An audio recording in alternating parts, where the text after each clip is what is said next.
Hey 49ers fans, I'm Thomas Mott. Welcome to Chat Sports, and today we have a San Francisco 49ers grading video based off of the performance they had in the massive, the monumental, the 4-0 49er win over the Cleveland Browns, again, just last night on Monday Night Football. Just hang on, let's just congratulate everyone around you. If you're sitting in your cubicle right now, you got Niner fans somewhere, give them a high five. We're 4-0. And not just that, we came on a national stage against a team that a lot of people thought we would lose to and dominated them. I cannot wait to see all the national pundits, all the national voices, all the national polls and stuff move the 49ers right on up because they are one of two undefeated teams left, Brady and the Patriots, Garoppolo and the 49ers. Funny how it all works out. I mean, come on, let's just jump right into the offensive grades. A+. I mean, come on, this is going to be, there'll be a lot of really good grades here, let's just be very honest. A+ for the Niner offense, 446 total yards. Yeah, 171 passing, we'll get to that, but 275 yards rushing. I mean, these are college numbers when it comes to running the football. You do not do this in the National Football League at all anymore, and yet the Niners are continually rushing for 100+ yards every single week. 4 penalties, that's it. Like the entire team, 4 penalties, so disciplined, 2 for 3 in the red zone. This is, like, if people watch this and don't think, or watch the game yesterday and don't think we're legit, I don't know what more that you could possibly want. I have no idea what you could want. The 1-2 punch of Matt Breida and Tevin Coleman coming back might be, I might even just say is the best 1-2 punch in the entire NFL when it comes to the running game. They combined for over 200 yards themselves. Jimmy G was efficient. He threw some nice touchdown passes, did not turn the ball over, and the offensive line, for as makeshift as it is right now with Justin School holding down the left tackle position, Myles Garrett, Olivier Vernon, only 2 sacks. Like, they weren't that great in terms of getting to Jimmy Garoppolo. Overall, the offensive performance was fantastic. I need to see more from the wide receivers. We'll get to that, but when the running backs are running at will, I think Breida had 10 yards per carry. He averaged 10 yards per carry. They're not going to throw the ball as much, and it makes sense. So, A+. This is easy. How good is this 49er offense? Running the football, let me just say this. Running the football is how you win games when it gets cold in December, January, and just say February. So, all right, I'll leave that there. Let's keep going here. Quickly, though, before we move on. 49er mailbag later this week. Get your questions in down below using the hashtag 49ers, and we will answer as many as we can in a later this week video called the 49er mailbag. You haven't done it before? Ask a question, hashtag 49ers. I will probably be answering it. So let's see how many we get those down below. All right, defensive grade. I mean, good Lord, how about another A+? They were so dominant. 3 points. They literally held Baker Mayfield to 78 yards passing. Nick Chubb balled out last week, like 185 rushing yards. How about as a team, they had 102 rushing yards. 0 for 2 in the red zone. Big turnover off a tip pass. The 5 first-round draft picks on this offensive line are showing up and showing out. 4 sacks, 7 quarterback hits on Baker Mayfield. They can rush 4 and still get pressure. Like I said, contain Nick Chubb. I think Baker had a 13.3 quarterback rating and a 1.8 QBR. Like, it was ridiculous what they were able to do. OBJ, 2 catches. We're all worried about Emmanuel Mosley. 2 catches for Odell Beckham Jr., and they were throwing the majority of the night. Oh my goodness, this is the top 5 defense right now, easily, and you can make the case they're a top 3 defense. This was a statement win. Listen, and people try and tell you, oh, it was just the Browns. Okay, the Browns have talent, and the Browns were probably the ones people most likely picked in this game. This was a statement win. They showed up and showed out a massive, massive win for the 49ers defense. Finally, special teams here. The only struggles that we really had was on special teams. C-. Robbie Gould was 1 for 4 kicking field goals, and, the one was blocked, but struggled there. Not a lot in terms of the kick returns. Listen, this is something that we don't even really worry about right now. Yeah, start making better kicks. 1 for 4 is not acceptable, but overall, offense, defense, we're fine. Let's just move right on here. Although, before we go on, be sure to subscribe to our 49ers Only YouTube channel, depending on where you're watching this. If you're on the 49ers Only YouTube channel, just subscribe. Click the red subscribe button somewhere around me. Would really help us out. I greatly appreciate you guys already getting us to 2,000 subscribers, meaning more and more content just going to keep on rolling out. And before we get into the individual grades, 49ers promo code with BetDSI. Yes, 120% deposit bonus still going right now using our promo code 49ers. www.chatsports.com/bet is where you can get your best deposit bonus going right now, basically. Again, use the promo code 49ers. You put in $100, and they'll make it $220. Promo code is massive. Again, somewhere around here, 49ers. Go use it right now. If you keep betting on the Niners, baby, they're going to keep winning. Just look and see what's happened over the last 5 weeks. All right. Individual grades. Jimmy Garoppolo gets an A-. I don't want to give him an A+, and I'll tell you why. Listen, didn't turn the ball over. He was great. And sure, only 181 yards passing is probably why I didn't give him an A+, but was it really needed? When you run the ball for 275 yards, you're not really needing Jimmy Garoppolo to win the football game with his arm. I would like to see some more deep shots, and I think this goes to the fact that, we're going to talk about it, the receivers are still struggling.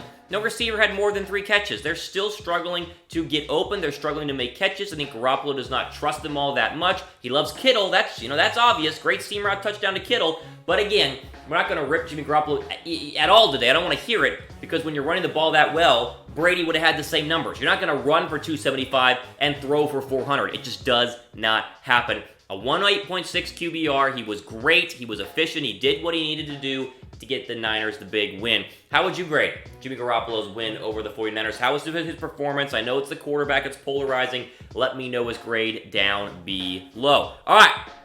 We're going to do Tevin Coleman next, although you can really make the case it's for all running backs as well, because Matt Breida was fantastic. A+. I mean, come on. Literally, Matt Breida, we'll just do him, 114 yards on like 11 carries. He had a 10.4 yards per carry. It was insane. And then you have Tevin Coleman coming back from the injury, 16 for 97, a touchdown and a 6.1 yards per carry average. These two are stupid good. I mean, in the zone blocking scheme that Kyle Shanahan has implemented, they kept showing it in slow motion, and Booger McFarland on Monday Night Football would show off how they're doing it. They are running offensive run plays that are almost impossible to stop. I mean, they are really, really hard to block with the motions they have going this way and the zone blocking back the other way, and Juszczyk and Breida, and it's unbelievable how good the running game is. Best in the NFL right now. They go for 275 yards and 2 touchdowns. They all, not just Coleman, all of them get an A+. Next here, here's our gripe. Couldn't just pick one receiver. All the receivers. I know it's individual grades, but I got to throw all the receivers in there, minus George Kittle. They get a C+. Not great.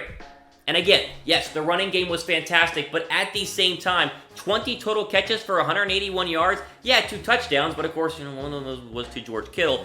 Deebo Samuel had 1 catch. I think Goodwin had 3 and an end around. Dante Pettis had 1 catch. They're not getting open. I don't know what it is. Are they not getting open? Are they not getting the ball thrown to them? Does Garoppolo not trust them? This, to me, tonight, as great as it was on all, 3 phases, whatever, special teams, let's just move the missed field goals aside, I think shows GM John Lynch, hey, I kind of need to go get one more receiver. And I know we've talked about how you guys love the current receivers, but with Hurd's back, causing problems, he's on IR, and Emmanuel Sanders from Denver's out there, I would go and pull the trigger. I'd send a 3rd-round draft pick. I think if you get one more better receiver than what we have right now, it can really change this pass offense. And then if you have both, like if a team is suddenly able to stop your zone run scheme, then you could also throw the football as well. To me, the only downside in this game was the fact that the receivers have yet again to step up. Samuel drops, Marcus Goodwin doing nothing, Dante Pettis the same way. We need the receivers to do more, especially as we have playoff aspirations down the road. Question for you guys here. Should the Niners trade for a wide receiver? Let me know. If you want one, which one do you want? Scroll down below. Again, it's hard to harp on the Niners today because they were so good. But this is something that I'm worried about going forward, the wide receiver position. All right, final player here is Nick Bosa. Again, you could throw the entire defensive line here. They get an A+. Even when he wasn't sacking Baker Mayfield multiple times or causing fumbles or catching fumbles or playing all over the field or planting the flag to make fun of Baker Mayfield, which was hilarious, by the way. I mean, all in good fun. He was wrecking the game and flying around and creating havoc even when he was not getting tackles. There's a lot of film you can watch of what Nick Bosa did in this football game. Double teams. I mean, he's getting pushed to the ground, standing up, and still chasing Baker Mayfield. 2 sacks, 4 quarterback hits, 1 forced fumble, 1 fumble recovery. This kid is insanely good. He might be the best pass rusher on this team. He has risen to the occasion and presented his resume to be the best player, the best rookie defensive player of the year, to get the award for rookie defensive player of the year. He was absolutely fantastic. And finally here, actually, there are actually 2 more. I was wrong. The secondary. The secondary was great. The secondary was fantastic. The secondary was the concern that we had with Emmanuel Moseley filling in for Ahkello Witherspoon, but Baker was picked twice. OBJ had 2 catches, and like we said, even without Witherspoon, they balled out. Richard Sherman is playing at a Pro Bowl level right now, guys. I mean, he is locking down that side of the football field. It is good and fun to see. This secondary was always going to be the concern because the front 7 is so great. They have stepped up, and they're one of the top, 5-6 passing defenses in the entire NFL. And Baker was under pressure, yes, but he had nowhere to go with the football either, and you hold OBJ to 2 and Jarvis to 4. A great day by the secondary. They get an A+ as well. Finally here, on our grades video. Actually, sorry, I have a question. My bad. Do you think the Niners deserve to be the best defense in the NFL? When we talk about who's the best, are the Niners number 1, number 2, number 3? Let me know down below. And now finally, we always do kind of a penalties and injuries grade here, and this one's kind of tough. We have to give it a C+ because the penalties were great, 4 for 34, but the C part comes because of the Kyle Juszczyk injury. Now, the time of filming this video, watch it later today, there might be some more news. He has a knee injury, but it looks like it's not an ACL injury because they don't think it's going to be a season-ending thing. Could just be a knee sprain or a bone bruise or something like that. So he should be fine to play at least some point during the regular season again. But let me just preface, depending on when you watch this video, the news might have changed. What I heard and what everyone else is hearing is that it's not an ACL tear or a bad injury. Could just be a sprain, which would be great news for Kyle Juszczyk, who had a great game blocking, and we need him on the field in those zone blocking schemes as well. So C+ because we were just a little concerned about Kyle Juszczyk, but I think by the time you watch this video, we'll have the good news that it is just a knee sprain. Hopefully, we'll see further on in the rest of the day. All right, final 2 things here. What grade would you give the Niners' Week 5 performance against the Browns? And it's simple, A+. Go ahead, comment it down below. I want to see them all. And finally, be sure to get your 49ers mailbag questions in because we're going to do another one later this week. What are we doing, right? Down below, hashtag 49ers. Get your questions in, and I will answer as many as possible.